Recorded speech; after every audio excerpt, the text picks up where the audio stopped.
कहते हैं कि हम बंधे हैं। आप किससे बंधे हैं हमें यह भी पता है। कोई अपनी पत्नी से बंधा है, कोई अपने पति से, कोई अपने पुत्र से बंधा है, कोई अपने परिवार से, कोई अपने काम से, धंधे से, बिजनेस से, खेती से, बाड़ी से, बिजनेस, व्यापार। हर आदमी कहीं ना कहीं बंधा हुआ। स्त्रियां भी बंधी हैं और पुरुष भी बंधा है। लेकिन सच्चाई ये नहीं है कि आप बंधे हैं। सच्चाई यह है कि आप बंधे नहीं हैं, बट अपने आप को बंधा हुआ मान रहे हैं। आप बंधे नहीं है मेरी माँ। आप कहते हैं हम संसार से बंधे हैं, पत्नी से, पुत्र से, परिवार से। अच्छा, अभी के अभी यमराज आ जाएं और ले जाने लग जाएं तो क्या आप कहेंगे कि हम जरा बंधे हैं, खोल तो लें? नहीं जी, जैसे हो वैसे ही ले जाएंगे। इसका अर्थ यही है हम में से कोई भी बंधा हुआ नहीं है, बंधे नहीं है, परंतु अपने आप को बंधा हुआ मानते हैं। कैसे? इसके लिए छोटी सी कथा हम आपको सुनाएंगे जो आपसे जुड़ी हुई है। एक बार क्या हुआ, एक धोबी था। वो धोबी अपने गधे को लेकर के उसके ऊपर कपड़ा रख करके राजा के कपड़े धुलने के लिए धोबी घाट चला गया। रोज तो वो गधे को बांधने की रस्सी लेकर जाता था। आज अकस्मात संयोगवश धोबी रस्सी ले जाना भूल गया और जब वो गधे को लेकर घाट में पहुंचा, कपड़े उतारा तो विडंबना ये कि गधे को बांधे कैसे, क्योंकि रस्सी तो लाया नहीं, रस्सी तो लाई नहीं। अब समस्या ये है बांधे कैसे। तो वहां से एक संत जी गुजर रहे थे। संत जी ने कहा, अरे भाई क्या हुआ? बोले महाराज कोई रस्सी होए तो दे दो, हम ये गधे को बांधने को आज रस्सी भूल गए हैं, जाएंगे तो समय बहुत लग जाएगा। संत जी ने कहा, रस्सी भूल गया है ये बात तुझे पता है, गधे को थोड़ी पता है कि रस्सी तो भूल गया है। गधे को तो तू जहाँ रोज बांधता था आज भी वहीं बांध दे। बोले कैसे बांध दूं, रस्सी तो है नहीं। संत जी बोले रस्सी से नहीं, जहाँ रोज खड़ा करता था वहीं खड़ा करके इसके गले में झूठ मूठ का हाथ डाल, जैसे तू रोज बांधता था आज वैसे ही बांधने का नाटक कर। धोबी गधे को जहाँ रोज बांधते थे वहीं खड़ा किया, उसके गले में हाथ डाला। अच्छा, गधे को क्या लगा कि मैं बंध गया। गधा एक कदम नहीं बढ़ा। धोबी ने सारे कपड़े धुल लिए और कपड़े धुलकर गधे के पीठ में रखा और एक लाठी मारी। अब गधा चले ही ना। संत जी को लगा ये गधे को हो क्या गया, चलता क्यों नहीं। दूसरी लाठी मारी फिर भी नहीं चला। धोबी को लगा कोई जादू तो नहीं हो गया। संत जी आए, क्या हुआ? बोले आपने क्या जादू कर दिया, गधा तो चलता ही नहीं। संत जी ने कहा, पागल उसे तूने खोला है कि नहीं? अरे बोले बांधा ही नहीं था मैंने, खोलूं कैसे? संत जी ने कहा, पागल बांधा नहीं था तो क्या हुआ? बांधने के लिए झूठ मूठ हाथ तो डाला था उसके गले में, ऐसे खोलने के लिए भी तो झूठ मूठ का जैसे सच्ची खोलता था, आज झूठ मूठ का खोल। उसके गले में हाथ डाला, गधे को लगा मैं खुल गया, गधा चल पड़ा। गधा चल पड़ा। अब समझना ये है कि गधा बंधा हुआ नहीं था। समझिएगा, गधा बंधा हुआ नहीं था, परंतु उसने अपने आप को बंधा हुआ मान लिया। उसी तरह वो गधा और कोई नहीं है। बताओ कौन? वो गधा कौन? नहीं, हम आपको कैसे कहें? जैसे गधा बंधा हुआ नहीं था लेकिन उसने आपको बंधा हुआ मान लिया, उसी प्रकार आप में से कोई भी पत्नी, पुत्र, परिवार, किसी से कोई नहीं बंधा, लेकिन सारी जिंदगी बंधा हुआ मानते हैं। यही तो अज्ञान है। सारी जिंदगी आदमी अज्ञान में जीता है। अरे बड़ी बड़ी डिग्रियां प्राप्त कर लेने से आप ज्ञानी नहीं होंगे। आप अनेक सब्जेक्टों में पीएचडी कर लेंगे, इससे आप ज्ञानी नहीं होंगे। ज्ञानी कौन? जो संसार से मन को हटाकर भगवान में मन लगाए। सच्चा ज्ञानी वही है, वो जान रहा है कि संसार मिथ्या है, तो मिथ्या जगत में क्यों हम अपना मन लगाएं। ब्रह्म सत्यम जगन मिथ्या, उमा कहाँ हूँ मैं अनुभव अपना, सत हरि भजन जगत सब सपना। ये मिथ्या है, यहाँ मन लगाने से मिलना क्या है। इसलिए ज्ञानी वो है जो भगवान में मन लगाए, और मूर्ख वो है जो पत्नी पुत्र परिवार में ही मन लगाए रहे। तो आप लोगों ने हाथ किस में उठाया था कि हम बंधे हैं? इसलिए मेरी माँ, इतना अज्ञान नहीं। आज आप परेशान क्यों हैं? आज आपकी परेशानी का सबसे बड़ा कारण यही है कि आप लोग ज्ञान की तरफ बढ़ते ही नहीं। आपने सारी जिंदगी अज्ञान में अपना जीवन गुजार दिया। आप में से बहुत लोग ऐसे हैं जिन्हें ये नहीं पता कि हमारा जन्म क्यों हुआ, जिन्हें ये नहीं पता कि हम जी क्यों रहे हैं।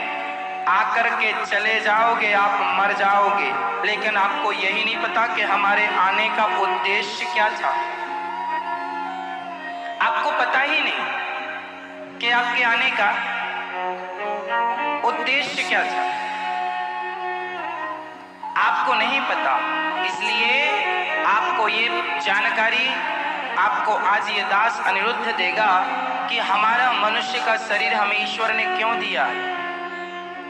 इसलिए कि हम संसार में रहें, पर संसार के बनकर ना रहें। हम ये नहीं कहते, हमारा कहने का तात्पर्य ये नहीं है कि आप पत्नी के संग ना रहो, पुत्र के साथ ना रहो, बिजनेस ना करो, व्यापार ना करो, ऐसा बिल्कुल हमारा उद्देश्य नहीं है। हम ये कहते हैं पत्नी के साथ रहो, पुत्र के साथ रहो, परिवार के साथ रहो, खेती करो, बिजनेस करो, व्यापार करो, परंतु ये सोचकर कि ये मेरा नहीं है, ये सोच करके कि ये सब कुछ भगवान का।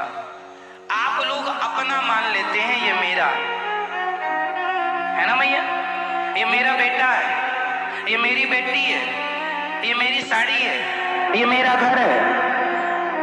यही अज्ञान है, ये अज्ञान है।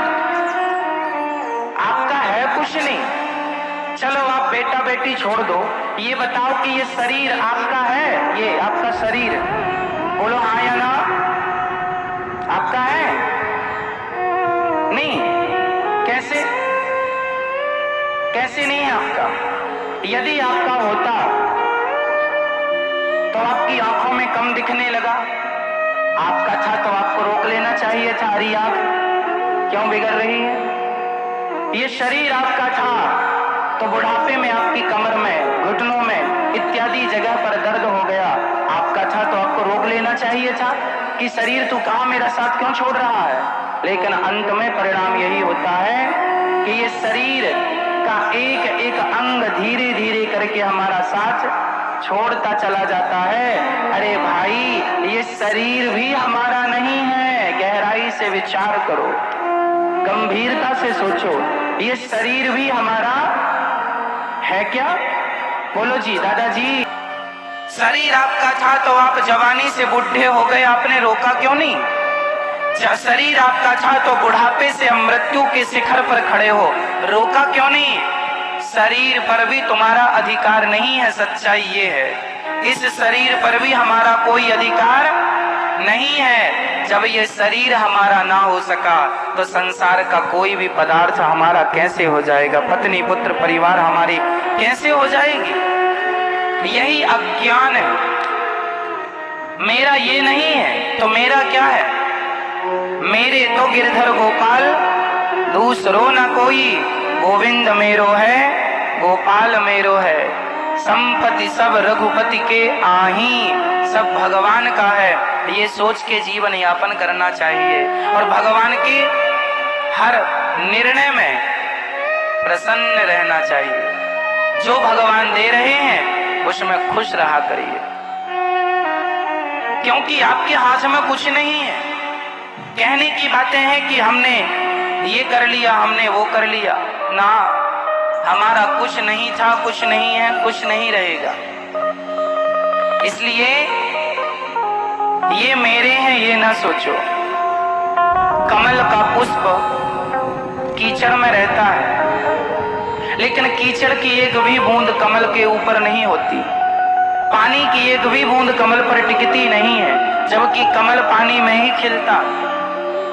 उसी तरह संसार में रहो, पर वैसे ही रहो जैसे पानी में कमल रहता। संसार में रहो, पर संसार की कोई भी गतिविधि आप पर न सवार हो जाए। संसार का कोई भी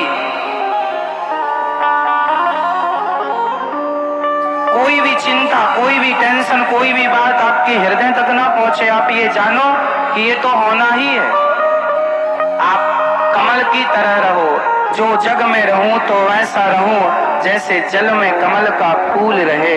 मेरे सब गुण दोष समर्पित हों भगवान तुम्हारे चरणों। अच्छा ये बताओ, ये जो बेटा है, बेटी है, पति है और पत्नी है, ये आपके ही हैं? बोलो। आप कहते ना ये बेटा मेरा, ये बेटी मेरी, ये घर मेरा, ये पति मेरा, ये पत्नी मेरी। सच्ची बताना दिल में हाथ रख के, ये आपके हैं? हाँ, आपके हैं। आप लोग शोर ना करें। क्या ये आपका है? बोलो हाँ या ना में जवाब दो फटाफट। नहीं तो बताइए किसका है? अच्छा, बेटे को जन्म देने में आपका क्या खर्च हुआ? बोलो। बच्चे को जन्म देने में माँ बाप का कितना योगदान है और ईश्वर का कितना योगदान है, यदि हम इसको तौल कर देखें तो माँ बाप से बड़ा योगदान, माना कि माँ बाप कारण है मेरे जन्म में, पर माँ बाप की एक सामान्य सी क्रिया होने के बाद मैं अपनी माँ के पेट में 9 महीने तक रहा। उन 9 महीनों में ना तो मेरी माँ मुझसे मिलने आई, ना तो मेरे पिता मुझसे मिलने आए। क्या आए आपके माता पिता? 9 महीने की उस गतिविधि में कोई मेरे संग नहीं था, ना माँ थी ना बाप था। मैं अपनी माँ के पेट में अकेला, जरा से पानी की बूंदों से मैं तैयार होता और मेरी आंखें किसने लगाई? आप कहते हैं आपकी आंखें बड़ी सुंदर हैं, तो आंखें सुंदर किसने बनाई हैं? माँ ने कि पिता ने? अरे एक आंख खराब भी होती तो माँ और बाप कर क्या लेते, और जिनकी खराब है उनके माँ बाप क्या कर रहे हैं? इसका मतलब आपकी सुंदर सी आंखें आपके माँ के पेट में भगवान ने आपको प्रदान की। सुंदर सा शरीर ईश्वर ने आपका बनाया, और बाद में माँ बाप दावा ठोकते हैं कि ये बेटा मेरा है। मेरी माँ, आपका शेयर बच्चों पर केवल 10% है, 90% शेयर परमात्मा का है आप पर। ईश्वर का अधिकार हम पर 90% है, 10% शेयर है माँ बाप का, जिसमें पिता का केवल 2% है, 8% शेयर केवल अकेली माँ का है। क्योंकि माँ के पेट में हम लोग रहते हैं ज्यादा, और माँ के द्वारा ही हम खाते पीते हैं, इसलिए माँ का शेयर बच्चे पर ज्यादा है। 8% मान लीजिए, 2% बाप का है, बाकी 90% शेयर किसका है? तो जिस परमात्मा का 90% शेयर है, तो मैं किसकी प्रॉपर्टी हूँ? अपनी माँ की या अपने बाप की या अपने श्याम सुंदर की, अपने भगवान की? मैं किसकी प्रॉपर्टी हूँ? बोलो। मैं किसकी संपत्ति हूँ? मैं भगवान की संपत्ति हूँ। लेकिन अज्ञान देखिए कि आप हैं ईश्वर के, आप ईश्वर की संपत्ति हैं, लेकिन आपके माँ बाप ने अज्ञानवश ये मेरा बेटा है, ये मेरी बेटी है, मेरा मेरा मेरा मेरा है, और भगवान ने ले लिया। किसी का बेटा चला गया, किसी की बेटी चली गई, तो लोग कहते हैं अब तो भगवान से हम बात नहीं करेंगे, हम तो मंदिर नहीं जाएंगे, पहले तो हम बहुत पूजा करते थे, अब नहीं करते महाराज जी। क्यों नहीं करते? अरे महाराज, हमारे बेटे को भगवान ने छीन लिया, हमारी माँ को भगवान ने छीन लिया, हमारे पति को भगवान ने छीन लिया। हम तो इतना बड़ा भक्ति करते थे भगवान की। तो आप भक्ति करते हैं तो क्या इसका अर्थ ये है कि तुम्हारे घर में कोई मरेगा नहीं? आपका पुत्र, आपके आपकी पुत्री, आपकी पत्नी, आपका पति कहाँ चला गया? जिस परमात्मा से प्रकट हुआ था, जहां से आया था, उस परमात्मा के पास चला गया। तुम्हारा तो थोड़ा सा शेयर था, थोड़ा सा परसेंटेज था तुम्हारा, तो तुमने उतने दिन आनंद लिया अपने पुत्र का, पुत्री का, पति का, पत्नी का। अब जिसकी अमानत थी, हम ईश्वर की प्रॉपर्टी है, जब चाहे वो हमें उठा ले, जब चाहे वो ले ले। क्यों? हाँ या ना? सब कुछ ईश्वर की संपत्ति है, लेकिन अज्ञानवश ये मेरा है। इसलिए मेरी माँ, एक बात मैं इस पूरी बात से एक बात कहना चाहूंगा कि आप लोग ये बिल्कुल ना कहा करो कि ये मेरा बेटा है। आप ये बिल्कुल ना कहा करो, और कहा नहीं, दिल से निकाल दो ये सब अज्ञान की ये मेरा है। सदा सुखी रहोगे, मेरी बात पर अमल कर लोगे तो। ये मेरा बेटा है ऐसा नहीं, प्रभु ये आपकी संपत्ति है। प्रभु तन भी तेरा, मन भी तेरा, धन भी तेरा, सब कुछ है तेरा, और तेरा तुझको अर्पण क्या लागे मेरा। सच्चाई यही है कि सब ईश्वर का है। हम लोग कब्जा करने वाले लोग हैं, किसी की संपत्ति पर कब्जा कर लिया। जैसे भू माफिया होते हैं ना, कोई भी जमीनों पर कब्जा कर लेते हैं, भू माफिया होते हैं। ऐसे हम और आप ईश्वर की नजर में माफिया हैं। कौन से माफिया? तुम्हारा बेटा था, ईश्वर की संपत्ति पर आप लोगों ने कब्जा कर लिया। ये मेरा बेटा महाराज, ये मेरी बेटी है महाराज, ये मेरा पति है। माना कि आपका है, आप रखो, कोई छीन नहीं रहा है, कोई छोड़ा नहीं रहा है, पर अंदर से यही भाव रहे कि ये मेरा नहीं, सब कुछ भगवान का, ईश्वर का। प्रभु आपकी संपत्ति आपके चरणों में। दुकान चलाओ, फैक्ट्री चलाओ, बिजनेस करो, पर ये सोच से करो कि ये मेरा नहीं, सब कुछ भगवान का है। एक सच्ची घटना सुनाता हूँ। एक सेठ जी ने एक बड़ी सी फैक्ट्री डाली। सेठ जी को बड़ा नुकसान हुआ। उनने 8-10 करोड़ रुपए का लोन लिया बैंक से और बड़ी फैक्ट्री डाली, पर उनका इतना नुकसान हुआ कि वर्करों को देने का कोई पैसा नहीं बचा। कैसे वो तनख्वाह दें? बड़े परेशान हो गए, तो बाहर परेशान होकर अपने गुरु जी के पास गए। गुरु जी, मैं आत्महत्या करना चाहता हूँ। गुरु जी ने कहा, राम राम राम राम, ऐसी बातें क्यों कर रहे हो? आत्महत्या क्यों? बोले, गुरु जी, मैंने अपने जीवन की सारी पूंजी लगाकर एक फैक्ट्री बनाई थी, उसमें इतना नुकसान हुआ कि अब जो कार्य करता है उन्हें भी देने को कोई पैसा नहीं बचा। अब मैं बर्बाद हो गया, इतना बैंक से लोन ले रखा है, चुका ना पाऊंगा। अब तो आत्महत्या ही मेरे सामने एक ऑप्शन बचा है। गुरु जी ने कहा, तो आत्महत्या मत कर, मैं तुझे एक उपाय बताता हूँ। हाँ, गुरु जी उपाय बताइए। तू करेगा? हाँ करूंगा। तो गुरु जी ने कहा, ये बता, वो फैक्ट्री किसकी है? बोला, गुरु जी मेरी है। वो जमीन किसकी है जिस पर फैक्ट्री है? बोला, गुरु जी मेरी है। गुरु जी बोले कि बस यही तेरी गलती है। उस फैक्ट्री से तू अपने आप को हटा ले, उस जमीन से तू अपने आप को हटा ले। ये मत कह कि मैं फैक्ट्री का मालिक हूँ। आज तू श्याम सुंदर को अपनी फैक्ट्री में ले जा और भगवान के चरणों में हाथ जोड़ के कहना, प्रभु आज से इस फैक्ट्री का मालिक मैं नहीं, आज से इस फैक्ट्री का मालिक आप हैं। मैं आपका दास हूँ, मैं आपका नौकर हूँ, मैं आपका चाकर हूँ। ये कहकर के उसने काम स्टार्ट किया। एक रजिस्टर बनाया, भगवान के चरणों में रखा। जो भी हाजिरी लगती वो अपनी भी भगवान को रोज हाजिरी लगाता। कितना आया, कितना गया, पूरा हिसाब भगवान को देता। प्रभु आज इतना आया, इतना गया, इतना प्रॉफिट हुआ, इतना लॉस हुआ। सारी चीज देखते देखते उसकी फैक्ट्री फायदे में आ गई और करते करते आज उसकी 14 फैक्ट्रियां चल रही हैं। सब ये सोच के चला रहा है कि भगवान की। अभी तक ये सोच के कर रहा था कि ये मेरी है। अब किस सोच से काम कर रहा है कि ये सब कुछ, बोलो मेरी माँ, ये सब कुछ, जोर से बोलो, ये सब कुछ भगवान का। तो क्या घटा इतना कहने से? इतना कहने से आपकी हर क्रिया भक्ति होगी। भगवान का चिंतन, कोई जंगल में जाना भक्ति नहीं है। कोई जंगल में जाके आप बैठ जाएं और सोचें भक्ति होना जी।